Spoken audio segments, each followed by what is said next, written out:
आज हम बिहार की भौगोलिक संरचना की गहराई से पड़ताल करेंगे। हमारे पास जो स्रोत हैं वे बिहार के नक्शे, उसकी सीमाओं से लेकर उसके खनिज संसाधनों और वन्य जीवन तक का एक काफ़ी बड़ा अवलोकन देते हैं। एक तरफ उपजाऊ जमीन का वरदान तो दूसरी तरफ बाढ़ का अभिशाप। जमीन के नीचे खजाना है पर ऊपर चुनौतियां भी हैं। चलिए इसकी परतें खोलते हैं। बिल्कुल। तो सबसे पहले बिहार के नक्शे को ही देखें। ये भारत के पूर्वी हिस्से में है और चारों तरफ से जमीन से घिरा हुआ है, जिसे भू अवबद्ध या लैंडलॉक्ड कहते हैं। हाँ, लैंडलॉक्ड, मतलब इसका कोई समुद्री किनारा नहीं है। और ये बात बहुत मायने रखती है। देखिए, एक तरफ उत्तर प्रदेश और पश्चिम बंगाल जैसे राज्यों से घिरा होना तो सामान्य है, लेकिन उत्तर में नेपाल के साथ एक पूरी अंतर्राष्ट्रीय सीमा का होना, हाँ, ये इसे एक रणनीतिक लोकेशन बना देता है। बिल्कुल। व्यापार, संस्कृति, लोगों की आवाजाही, इन सब के लिए ये एक बहुत अहम गलियारा है। अच्छा, मतलब सिर्फ सामान ही नहीं बल्कि सांस्कृतिक प्रभाव भी इस सीमा के आर पार आता जाता होगा। अब अगर इसके आकार की बात करें तो ये करीब 94,000 वर्ग किलोमीटर है। जी, जो इसे क्षेत्रफल के हिसाब से भारत का 12वां सबसे बड़ा राज्य बनाता है। और यहाँ एक मजेदार बात यह है कि 22 मार्च को बिहार दिवस मनाया जाता है। जी, क्योंकि 1912 में इसी दिन बिहार को बंगाल प्रेसिडेंसी से अलग करके एक नई पहचान दी गई थी। ये उसकी आधुनिक कहानी की शुरुआत थी। अब आते हैं इसकी जमीनी बनावट पर, मतलब फिजिकल स्ट्रक्चर पर। मोटे तौर पर देखें तो बिहार 3 हिस्सों में बटा हुआ लगता है। हाँ, 3 मुख्य भाग हैं। उत्तर में एक छोटा सा पहाड़ी इलाका है, शिवालिक रेंज का हिस्सा। बिल्कुल, ये हिस्सा भले ही छोटा हो पर बहुत महत्वपूर्ण है, क्योंकि हिमालय से आने वाली कई नदियां यहीं से मैदानों में उतरती हैं। और फिर आता है वो विशाल हिस्सा जो बिहार की असली पहचान है, गंगा का मैदान। हाँ, गंगा का मैदान। ये राज्य के लगभग 95% हिस्से में फैला है। और तीसरा हिस्सा है दक्षिण का पठारी किनारा, जो छोटा नागपुर पठार से जुड़ा हुआ है। और यही 3 हिस्से मिलकर बिहार की पूरी अर्थव्यवस्था की कहानी लिखते हैं, है ना? बिल्कुल।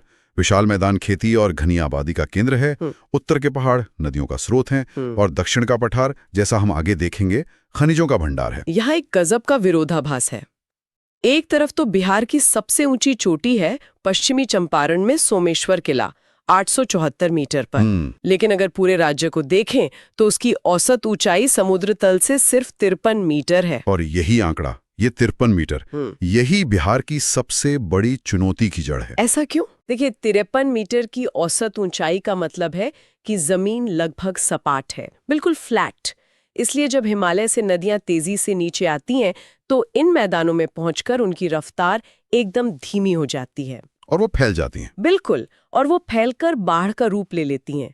ऊंचाई का ये मामूली सा अंतर ही हर साल तबाही का कारण बनता है। तो ये तो हुई जमीन के ऊपर की बात, लेकिन बिहार का असली खजाना तो शायद जमीन के नीचे छिपा है। इसकी चट्टानों की कहानी क्या है? बिल्कुल, इसे आप ऐसे समझिए जैसे बिहार की जमीन एक पुरानी मोटी किताब है। एक किताब? हाँ, जिसके 4 अलग-अलग परतें हैं, मतलब 4 पन्ने। और हर पन्ने की अपनी कहानी? बिल्कुल, हर पन्ना एक अलग जमाने की कहानी कहता है और हर पन्ने में अलग तरह का खजाना छिपा है। वाह, ये तो दिलचस्प है। तो सबसे पुराना, सबसे पहला पन्ना कौन सा है? सबसे निचला और सबसे पुराना पन्ना है धारवाड़ चट्टानों का। ये पृथ्वी की शुरुआती चट्टानों में से है। अच्छा, ये कहाँ मिलती हैं? ये मुंगेर, जमुई, नवादा जैसे दक्षिण पूर्वी जिलों में मिलते हैं। ये वो खजाना है जहां सोना, अभ्रक और क्वार्ट्जाइट जैसे कीमती धात्विक खनिज मिलते हैं। अच्छा, तो बिहार में जो सोने की बात होती है वो इन्हीं चट्टानों से जुड़ी है। अब इसके ऊपर की परत? इसके ऊपर है विंध्यन चट्टानों की परत। ये कैमूर और रोहतास के इलाकों में मिलती हैं। ओके। अगर धारवाड़ चट्टाने गहनों वाला खजाना है तो विंध्यन चट्टाने इंडस्ट्री चलाने वाला खजाना है। इनमें चूना पत्थर और पाइराइट मिलता है, जो सीमेंट और उर्वरक उद्योग की रीढ़ हैं। बिल्कुल सही। और तीसरी परत है टर्शियरी चट्टाने। ये सबसे नई है, जो हिमालय के बनने के समय बनी थी।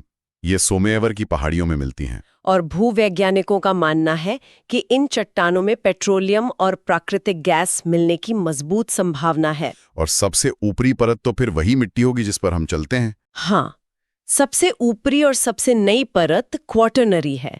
ये असल में चट्टान नहीं बल्कि गंगा और उसकी सहायक नदियों द्वारा लाखों सालों से बिछाई गई जलोढ़ मिट्टी की मोटी चादर है। ये वो पन्ना है जो आज भी बिहार का पेट भरता है। तो अगर इन खजानों की बात करें तो एक तथ्य चौंकाने वाला है कि बिहार पाइराइट का भारत में एकमात्र प्रमुख उत्पादक है। जी, रोहतास के अमझौर में देश का 95% भंडार है। 95%? हाँ, और ये दिखाता है कि कैसे भूविज्ञान सीधे तौर पर उद्योग को आकार देता है। पाइराइट से गंधक मतलब सल्फर बनता है, जो फर्टिलाइजर इंडस्ट्री के लिए बेहद जरूरी है। और वैसे ही रोहतास और कैमूर का चूना पत्थर वहां के सीमेंट प्लांट चलाता है। सही। लेकिन सबसे ज्यादा चर्चा तो हाल ही में सोने को लेकर हुई है। Geological survey of India (GSI) ने पुष्टि की है कि जमुई के करमटिया इलाके में भारत का लगभग 44% स्वर्ण भंडार हो सकता है। एक मिनट, 44%? भारत का लगभग आधा सोना सिर्फ जमुई में? हाँ, यही आंकड़े हैं। ये तो अविश्वसनीय लगता है। मतलब ये तो पूरे राज्य की किस्मत बदल सकता है। इसमें कोई शक नहीं है। ये एक ऐसी खोज है जिसमें बिहार की अर्थव्यवस्था की पूरी तस्वीर बदलने की क्षमता है।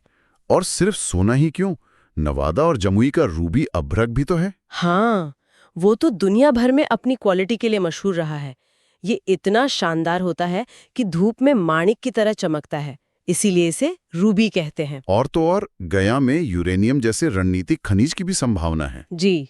जमीन के नीचे का खजाना तो देख लिया, पर जो चीज बिहार को सच में जिंदा रखती है वो हैं इसकी नदियां। और इन सब में सबसे ऊपर है गंगा। गंगा सिर्फ एक नदी नहीं, बल्कि बिहार की मुख्य धमनी है, मेन आर्टरी। ये बक्सर से राज्य में दाखिल होती है और कटिहार से बाहर निकल जाती है। और इस दौरान ये राज्य को दो बिल्कुल अलग हिस्सों में बांट देती है, उत्तरी बिहार और दक्षिणी बिहार। ये विभाजन इतना अहम क्यों है? क्योंकि दो अलग अलग नदी प्रणालियों को जन्म देता है, जिनका स्वभाव एक दूसरे से एकदम उलट है। अच्छा। इसे ऐसे समझिए, गंगा के उत्तर की नदियां हिमालय की बेगाम जवान बेटियां हैं। बेलगाम बेटियां। हाँ, जैसे घाघरा, गंडक, बागमती और कोसी। ये हिमालय से निकलती हैं, इसलिए इनमें साल भर पानी रहता है, ऊर्जा से घरी होती हैं और अपने साथ भारी मात्रा में मिट्टी मतलब गाद लेकर आती हैं। और शायद इसीलिए ये अपना रास्ता भी बहुत बदलती हैं और बाढ़ का कारण बनती हैं। बिल्कुल, ये नदियां मैदानी इलाकों में आकर अनुशासनहीन हो जाती हैं। और दक्षिण वाली नदियां? वहीं दूसरी तरफ गंगा के दक्षिण की नदियां पठार के शांत समझदार बेटे हैं। अच्छा। जैसे सोन, पुनपुन, फल्गु। ये पठारी इलाकों से निकलती हैं, इसलिए ये मौसमी होती हैं। मौसमी मतलब ये बारिश पर निर्भर करती है। हाँ, बारिश में उफान पर रहती हैं, लेकिन गर्मियों में लगभग शांत हो जाती हैं। इनका रास्ता भी ज्यादातर तय होता है। और उत्तरी बिहार की नदियों में एक नाम है जो डर पैदा करता है, कोसी। इसे बिहार का शोक क्यों कहते हैं? क्योंकि पिछले 250 सालों में ये नदी 120 किलोमीटर से ज्यादा पश्चिम की ओर खिसक चुकी है। 120 किलोमीटर? जी। ये दुनिया की सबसे ज्यादा रास्ता बदलने वाली नदियों में से एक है। आप अंदाजा लगाइए कि जहां आपके पोरखों का घाव था, आज वहां नदी बह रही है। हर साल ये अप्रत्याशित बाढ़ से भारी तबाही मचाती है, इसीलिए इसे शोक का नाम दिया गया है। अविश्वसनीय है। वहीं दक्षिण में भी कुछ नदियां खास हैं। सोन नदी सीधे अमरकंटक से निकलती है, ठीक वहीं से जहां से नर्मदा निकलती है। और फल्गु नदी, गयावली। हाँ, फल्गु नदी जो गया के पास बहती है, उसका धार्मिक महत्व बहुत ज्यादा है। इसी के किनारे प्रसिद्ध पितृपक्ष मेला लगता है, जहां लोग अपने पूर्वजों को याद करने आते हैं। तो ये नदियां और ये जमीन मिलकर यहाँ के मौसम और मिट्टी का मिजाज तय करते होंगे।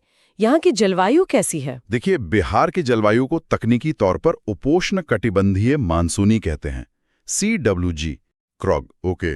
पर आसान भाषा में समझें तो बिहार की जलवायु का एक फिक्स सालाना कैलेंडर है। एक कैलेंडर जैसा? हाँ, अप्रैल मई में भयंकर गर्मी, फिर जून से सितंबर तक मॉनसून मतलब झमाझम बारिश, और फिर अक्टूबर से फरवरी तक एक हल्की सुहावनी सर्दी।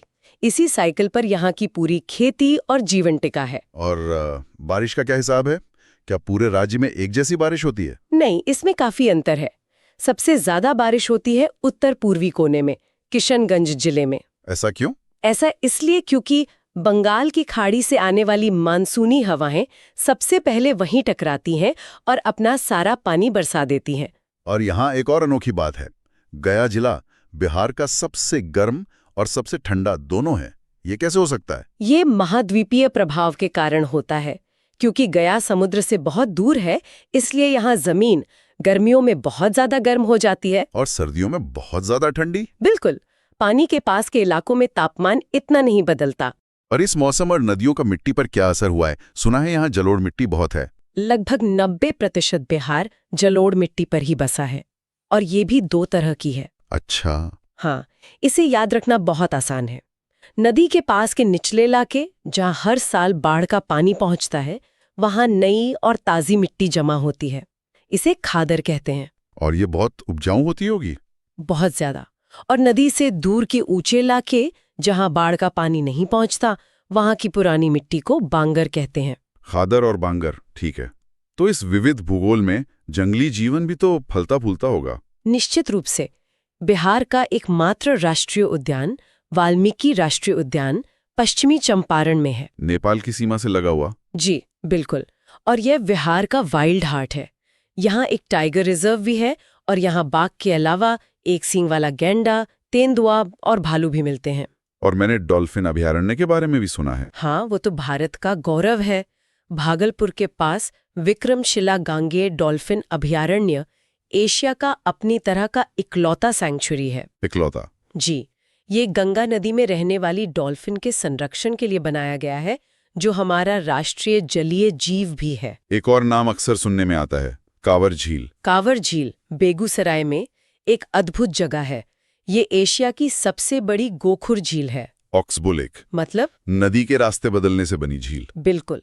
ये एक रामसर साइट भी है, जिसका मतलब है कि ये अंतर्राष्ट्रीय महत्व की एक नम भूमि, मतलब वेटलैंड है। अच्छा। इसे आप साइबेरिया से आने वाले प्रवासी पक्षियों का 5 स्टार होटल समझ सकते हैं। सर्दियों में यहाँ हजारों विदेशी पक्षी डेरा डालते हैं। तो इस पूरे भूगोल, इन नदियों, खनिजों और जंगलों का इंसानों पर क्या असर हुआ है? इसका सबसे बड़ा असर जनसंख्या के घनत्व पर दिखता है।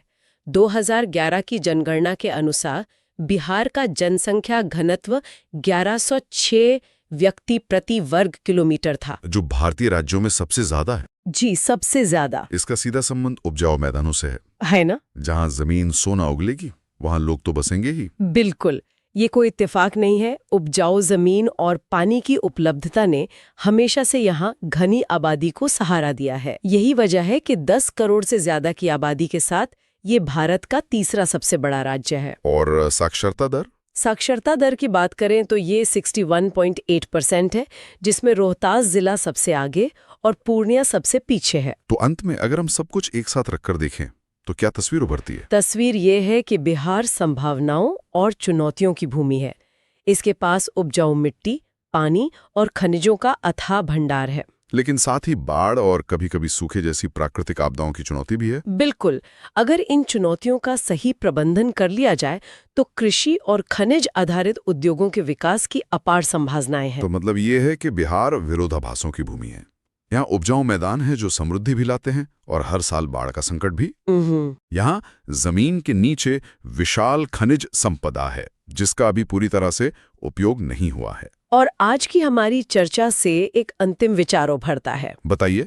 जमुई में भारत के सबसे बड़े स्वर्ण भंडार की पुष्टि को देखते हुए ये सोचना जरूरी है कि इस विशाल संसाधन का सफल और टिकाऊ निष्कर्षण आने वाले दशकों में न केवल बिहार की अर्थव्यवस्था बल्कि उसके पर्यावरण और सामाजिक परिदृश्य को किस तरह से नया आकार दे सकता है। ये एक ऐसा प्रश्न है